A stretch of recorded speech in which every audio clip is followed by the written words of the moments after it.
Today on Santa Monica Update. Have you ever had this happen while you're riding along on your bike? If so, you don't want to miss this. It's one of the countless beautiful days that we get right here in Santa Monica, and you can't decide what to do. Well, stay tuned because I've got you covered. We'll have these stories and more news from the city of Santa Monica coming up. I'm Gail Choice. Santa Monica Update, your source for local news in Santa Monica. Santa Monica Update starts now. Welcome to Santa Monica Update. The City Council has vowed to ban single-use plastic bags if the state won't. A green fee will also be assessed for each paper bag used. The only exception will be for restaurant food carryout. The city wasn't alone in saying this. Los Angeles County and the City of Manhattan Beach also made similar announcements. The Santa Monica City Council is giving clear direction on this issue. The council is concerned about the impact of plastic trash on our neighborhoods, beaches, and oceans. If you have ever experienced the feeling of riding your bike on the main streets in Santa Monica, you know how tricky it can be to navigate not only in traffic, but around parked cars. That's why the city applied Bike Sharrows to a section of 14th Street between Washington and Montana. Not sure what a Bike Sharrow is? Reporter Heather Armstrong explains. Everyone knows what this symbol means, but this one, not so much. It's called a Bike Sharrow, which stands for Shared Lane Arrow. It means that motorists and cyclists must share the road. It's about creating a better bicycling network in our city, and part of that means doing whatever we can, where we can. Like here on 14th Street, a road with not much room for bikes, but a great way to connect with the bicycle lane on Montana, and this one on San Vicente. But out of all the busy streets in Santa Monica, still, why this one? We'd already planned on making it a better street in our bike network, so we decided, let's do it now while it has to be restriped anyway. According to the California Vehicle Code, cyclists have the right to use the road. The Sharrow not only reinforces that, but shows cyclists where to position themselves. You're able to ride anywhere, although we should be single file. And you want to stay out here rather than up against the car. A car door can open within a few seconds, so we're trying to get cyclists to not hug the parked car so much. You know, it seems like a lot of the cars still have no idea why we're in the middle of the road. It's going to take some time. I don't think that they're exactly aware of what it means and what it is. But with more outreach, more promotion, more things like this, we're gonna make a difference. As an added incentive, the city is offering free bike valet at community events, and soon to come, bicycle detection devices at some intersections that will trigger a light to turn green. But still, some streets offer little or no solution. So what to do? Where we can't fit a bike lane in, we want to do Sharrow. In Santa Monica, I'm Heather Armstrong.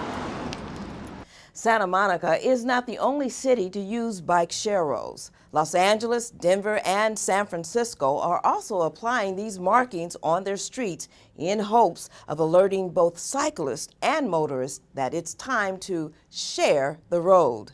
For more information, you can call Michelle Glickert at 310-458-2204.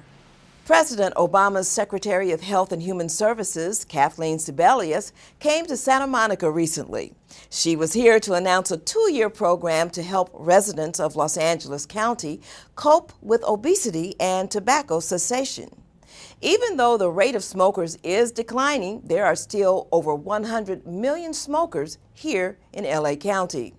Secretary Sebelius remarked that the Santa Monica location was appropriate because standing here, we got the beautiful Santa Monica PIER behind me, and that PIER has just become smoke-free. It's a great example of some leadership commitment. The county website to help people who want to quit smoking is laquits.com. As Secretary Sebelius mentioned, the smoking lamp is now permanently out on the Santa Monica Pier. Why? Well, the City Council took a look at the damage caused by 2 incidents where burning cigarettes rolled under the pier's wooden decking. Both caused quite a bit of damage and took a long time to put out. So, if you smoke, better do it before you go out on the pier, 'cause you can't smoke on the pier anymore. And the Pier Bridge, that wonderful old gangway on Ocean Avenue that leads down to the pleasures of the pier amusements and waterside dining, that bridge needs to be replaced. Caltrans has rated it as structurally deficient and not earthquake resistant. So you'll be hearing a lot about this issue in coming months and years as the city attempts to reverse the ravages of time, Mother Nature, and our warming planet. Bus fares are rising at the Big Blue Bus. The cost is $0.25 more per ride. For senior citizens, this is the first fare increase in 25 years. The bus line also announced 2 new budget passes at their online store. The 13 Rides Pass gives you 13 rides for the price of 12. And the 30-day pass lets you ride an unlimited number of times in 30 days. There are special fares for seniors, disabled, and Medicare patients, including a full day pass for $1.50. Find out more at thebigbluebus.com. Good news! Santa Monica Malibu Unified School District scores have improved. Our schools scored significantly better than did schools in the county and state. Santa Monica Malibu students got a 70% average in language arts and increased their average math scores by 3 points to 59%. And there's more good news. The Save Our Schools fundraising drive, which raised $1.5 million, has made a measurable effect. That money, along with a one-time federal grant, has made it possible to rehire all staff and teachers for the current year. Do you remember when a Santa Monica law banned food containers that couldn't be recycled? That was in 2007 when styrofoam containers could be found littering our beaches, breaking into smaller and smaller pieces, which were impossible to keep out of the ocean. Well, now our law, which banned those, has been honored by the California Resource Recovery Association as a model for other cities throughout the country.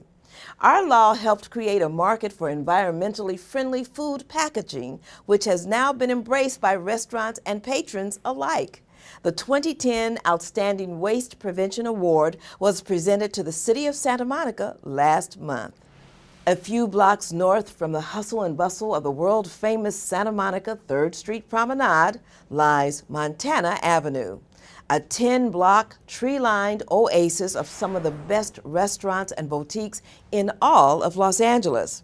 From one of the most tasty and healthy restaurants in Santa Monica to a shoe store that has it all, and even a place that specializes in cheese, Montana Avenue has something for everyone. Our Greg Goldner met up with 3 local business owners to get an inside look at one of Santa Monica's best-kept secrets, Montana Avenue. With so many businesses along Montana Avenue, there's definitely something for everyone. Whether it's an organic cafe, a women's shoe store who has shoes for women of all shapes and sizes, or even a cheese shop whose motto is "This place stinks." I'm going to give you your inside look at Montana Avenue. First up, a certified green business whose whole goal is to bring you healthy food. Hi, I'm Marjan, owner of Creation Cafe. Welcome. Come on in. Marjan wasn't just a Santa Monica resident looking to open a new restaurant. She was a mom looking for healthy options for her kids. Creation Cafe is what I dreamed of taking my kids to go out and eat. It was very difficult to find a healthy restaurant that my kids like. Normally, healthy restaurant, they don't taste good, they don't look good, so I had a hard time, eating out. But Marjan changed that perception real quick. How'd she do it? 2 words, farmers market. As much as humanly possible, whatever we can get from farmers market, our first choice is farmers market. I love going there. I've been going to farmers market for the last 20 years, almost every Wednesday of my life. After a short walk from Creation Cafe, I caught up with owner Shora Bernstein of Step Shoes. Hi, I'm Shora Bernstein, and this is Step Shoes. Step Shoes has been in Santa Monica for 16 years. I started the store because I wear size 11 shoes, and I had the need to have something good looking and comfortable. When helping clients, Shora not only considers shoes for women who have larger and wider feet, but she also takes into consideration the environmental aspect of the shoe. All of our shoes are vegetable dyed. We don't buy leathers that have been chemically treated. Most of our shoes don't even use glue. Most of it is hand stitched. Now that you've eaten healthy and got yourself a brand new pair of shoes, let's head a few blocks west to Andrew's Cheese Shop for that late afternoon snack. You should have them try some blue cheese with a little honey one time. I bet you they'll change their mind. Because the honey like knocks all that power and the salt out of it and it balances out. It's beautiful. Years ago, as a new employee at an upscale restaurant off Melrose, Andrew was told he had a short amount of time to become an expert in cheese. And that's just what he did. Little did he know, though, that years later he would be considered one of the nation's leading cheese experts and have his own shop right here in Santa Monica. We specialize in things that you really can't find in a lot of other places. Really hard to find, very low production, things with personal little stories. You know, in many of the cases I know the cheesemakers. In many of the cases I've met the animals that the cheese is made from and know their names too. From gift baskets and platters to ready-to-go picnic setups, Andrew's Cheese Shop truly has it all. They even have a wonderful wine and beer selection to complement the cheeses. We've got a tight little selection of wines and beers. And we're happy to help people make pairings with their cheese. Beer, surprisingly, I think in general is a better pairing with cheese than most wines because of the bubbles and because of the yeast. It goes really well. But we're happy to pair anything we have with any of the cheeses that you want and have people try some things. Montana Avenue, 10 blocks of fantastic dining, shopping, and local merchants, and just steps from the ocean. For Santa Monica Update, I'm Greg Goldner. From anywhere in Santa Monica, Montana Avenue is easily accessible. Only a few blocks north of Wilshire and you're there. Grab a latte at one of the fantastic coffee shops and spend an afternoon strolling down Montana Avenue. You won't regret it. For more information on the 3 businesses featured today, feel free to check out their websites: creationcafe.com, stepshoes.com, and andrewscheese.com. The City of Santa Monica invites your participation to help plan the future city park called Palisades Garden Walk. The site for the park will be the land formerly occupied by the Rand Corporation. The next public workshop will be held September 19th from 1 to 3 p.m. at the Santa Monica Civic Auditorium at 1855 Main Street. Please plan to come and bring your vision of how a beautiful park could bloom there. For more info, just go to civiccenterparks.com. Well, that's it for this edition of Santa Monica Update. I'm Gail Choice, and for all of us at CityTV, thanks for watching.